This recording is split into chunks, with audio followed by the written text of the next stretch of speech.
Le principe aujourd'hui en matière médicale, c'est qu'un praticien est personnellement responsable vis-à-vis du patient, du diagnostic, par exemple, qu'il a effectué, et cette responsabilité personnelle est corrélée à une obligation d'assurer personnellement le diagnostic. Ce qui veut dire que un médecin engage sa responsabilité s'il commet une faute de diagnostic au regard de ce qu'on appelle les données acquises de la science médicale, c'est-à-dire ce qu'il a appris, ce qui est acquis, expérimenté et reconnu comme par la communauté médicale comme constituant une norme médicale. Ça, c'est une chose.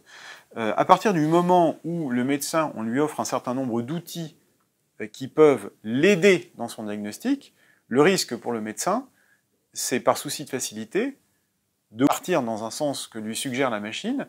Le médecin engagerait très certainement sa responsabilité à suivre l'avis d'une machine sans l'avoir vérifié.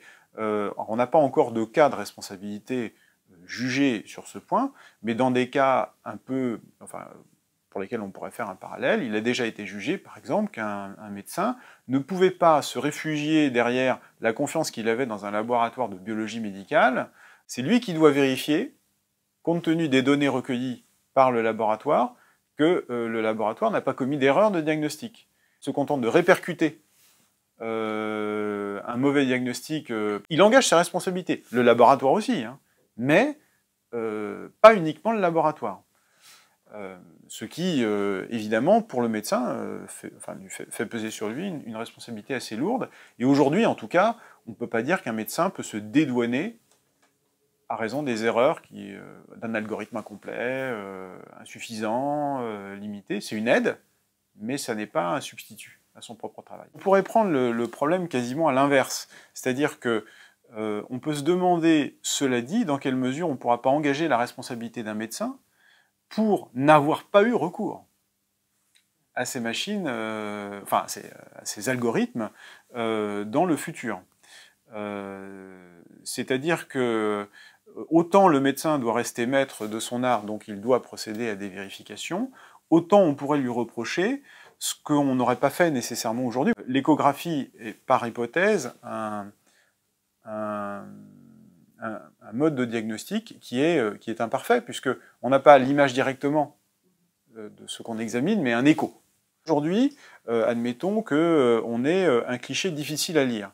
On a un expert médical dans un contentieux qui nous dit « c'est vrai que ce n'était pas évident ». Bon, dans ces cas-là, on serait dans ce que, en responsabilité médicale, on appelle l'erreur de diagnostic, c'est-à-dire une zone où l'erreur est admissible. Elle n'est pas sanctionnée par de la responsabilité parce qu'un autre médecin aurait pu se tromper. C'est vrai qu'avec les algorithmes, le machine learning et tout ce développement des nouvelles technologies au soutien de la pratique médicale, demain, un médecin ne pourra sans doute plus se réfugier derrière le fait que peut-être qu'un autre être humain se serait également trompé. On pourra lui dire, oui, peut-être qu'un autre médecin se serait trompé, mais sans que ni l'un ni l'autre n'ait eu recours à l'aide de la machine. Et peut-être que si, justement, la machine était utilisée de manière systématique, vous n'auriez pas commis cette erreur, ou vous auriez au moins identifié le problème qui vous aurait permis de ne pas parvenir à un diagnostic erroné. Et là, on bascule de l'erreur de diagnostic, qui n'est pas sanctionnable, à la faute de diagnostic, qui, elle, engage la responsabilité. Vous voyez ?